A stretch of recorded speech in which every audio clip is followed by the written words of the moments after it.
Hi guys, welcome to Food Hub Tamil. மார்கழி மாசம் வந்தாச்சு, குளிர் அதிகமாயிருச்சு. சிலருக்கு ஏற்கனவே கோல்ட் வந்திருக்கலாம், சிலருக்கு இனிமே தான் கோல்ட் வர மாதிரி இருக்கலாம். கோவிட் இருக்கிறதுனால நம்ம நிறைய பேர் இந்த சிச்சுவேஷன்ல ஹாஸ்பிடல் போறதுக்கு தயங்குவோம். அதுவும் குழந்தைகளை கூட்டிட்டு போறதுக்கு ரொம்பவே தயங்குவோம். சோ இந்த மாதிரி சிச்சுவேஷன்ல நமக்கு வீட்லயே ஹேண்டியா காஃப் சிரப் செய்ய முடிஞ்சா அது எவ்வளவு யூஸ்ஃபுல்லா இருக்கும் யோசிச்சு பாருங்க. சோ அப்படிப்பட்ட ஒரு காஃப் சிரப்பை நம்ம பாட்டிங்கெல்லாம் செஞ்சு கொடுத்த மாதிரி இப்போ நான் செஞ்சு காமிக்க போகிறேன் உங்களுக்கு.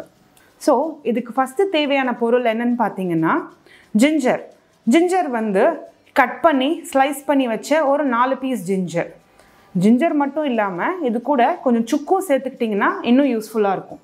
இது கூட ஒரு 10லேருந்து 20 துளசி இலை எடுத்துக்கோங்க. அதுக்கப்புறம் ஒரே 1 ஸ்பூன் பெப்பர் தூள், ஒரு பிஞ்ச் ஆஃப் டர்மரிக், இது எல்லாமே கூட சேர்த்து ஸ்வீட் கொஞ்சம் கொடுக்குற மாதிரி கருப்பட்டி. சப்போஸ் கருப்பட்டி கிடைக்கலன்னா பனை வெல்லம் எடுத்துக்கோங்க. வாங்க இப்போ இந்த சிரப் எப்படி செய்யலான்றதை பார்க்கலாம். ஸ்டவ் மேலே ஃபஸ்ட்டு ஒரு வெசல் வச்சுக்கோங்க. அந்த வெசலில் நான் 2 mugs ஆஃப் வாட்டர் வச்சுருக்கேன். இந்த 2 mugs ஆஃப் வாட்டர் லைட்டாக சூடான உடனே நான் கட் பண்ணியிருக்க ஜிஞ்சர் போடுறேன். எனக்கு ரொம்ப எசன்ஸ் வேண்டாம், அதனால் நான் ஜிஞ்சரை கட் பண்ணி போடுறேன். உங்களுக்கு ஜிஞ்சரோட எசன்ஸ் பிடிக்கும்னா நீங்கள் ஜிஞ்சரை கிரேட் பண்ணியோ இல்லை மிக்சர் ஜாரில் போட்டு நல்லா அரைச்சியோ எடுத்து போட்டுக்கலாம். 4 பீசஸ் ஆஃப் ஜிஞ்சர் கூட நான் 1 ஸ்பூன் ஆஃப் ட்ரை ஜிஞ்சர், அதாவது சுக்கு பவுடர் போடுறேன். இது வந்து நான் ஆல்ரெடி சுக்கு வாங்கி மிக்சர் ஜாரில் அரைச்சி பவுடர் பண்ணியிருக்கேன். உங்களுக்கு ரெடிமேடாக சுக்கு பவுடர் கிடைக்கும்னா நீங்கள் அதை கூட யூஸ் பண்ணிக்கலாம். இப்போ தண்ணி நல்லா கொதி வருது. இது கூட ஒரு 5 to 10 துளசி லீவ்ஸ் ஆட் பண்ணிக்கோங்க. துளசி லீவ்ஸ் ஆட் பண்ணி ஒரு 5 minutes கழித்து 1/2 ஸ்பூன் பெப்பர் ஆட் பண்ணிக்கோங்க. நீங்கள் நல்லா காரம் சாப்பிட்றவங்களா இருந்தால் 1 ஸ்பூன் ஆஃப் பெப்பர் கூட ஆட் பண்ணிக்கலாம். தண்ணி நல்லா கொதி வருது, உங்களுக்கே பார்த்தா தெரியும். இப்போது just 1 pinch of turmeric add பண்ணிக்கோங்க. கலர் சேஞ்சஸ் உங்களுக்கு நல்லா தெரியும். ஸோ நான் போட்டிருக்க ஸ்பைசஸ் எல்லாமே வந்து antiviral and antibacterial.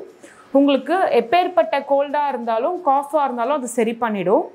உங்களுக்கு கோல்டு காஃப் மட்டும் இல்லாமல் தலை பாரமாக இருக்கிறவங்க, முகத்தில் தண்ணி சேர்ந்துருக்கிறவங்க, இந்த மாதிரி இருக்கிறவங்க கூட இந்த சிரப் குடிக்கலாம். இந்த சிரப் ரொம்பவே எஃபெக்டிவ். இது நல்லா கொதி வந்துருக்கு. லைட்டாக கொஞ்சம் ஸ்டிர் பண்ணி விட்டுக்கோங்க. உங்களுக்கே உள்ள அந்த சிரப்போட கலர் தெரியும், லைட்டாக ப்ரௌனிஷ் எல்லோவாக இருக்கும். இது எல்லாமே ரொம்ப காட்டான இன்க்ரீடியன்ட்ஸுன்றதுனால இதை ஸ்வீட்டன் பண்ணுறதுக்காக ஃபஸ்ட்டு சொன்ன மாதிரி கருப்பட்டி யூஸ் பண்ணுறேன்.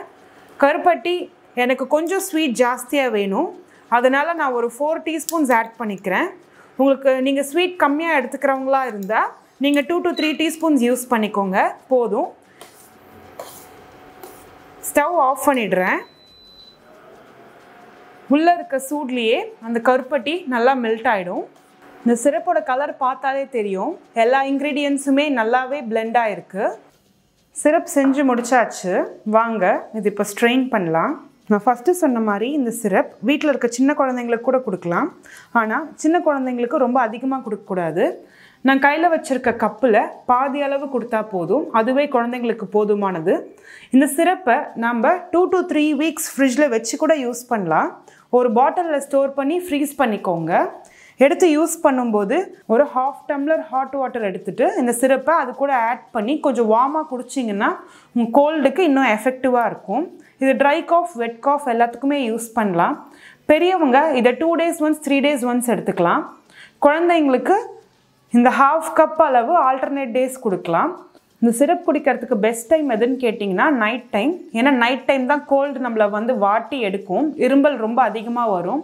ஸோ நைட்டு சாப்பிட்டு ஒரு 1 hour கழித்து இந்த சிரப் வார்மாக குடிச்சிங்கன்னா த்ரோட்டுக்கு ரொம்ப நல்லாயிருக்கும், காஃபும் ரொம்பவே கம்மியாகும். நீங்கள் குடிச்சு பார்த்துட்டு உங்களோட ரிவ்யூஸ் சொல்லுங்கள். உங்களுக்கு இந்த வீடியோ பிடிச்சிருந்தா லைக் பண்ணுங்கள், ஷேர் பண்ணுங்கள், சப்ஸ்கிரைப் பண்ணுங்கள். பாய்.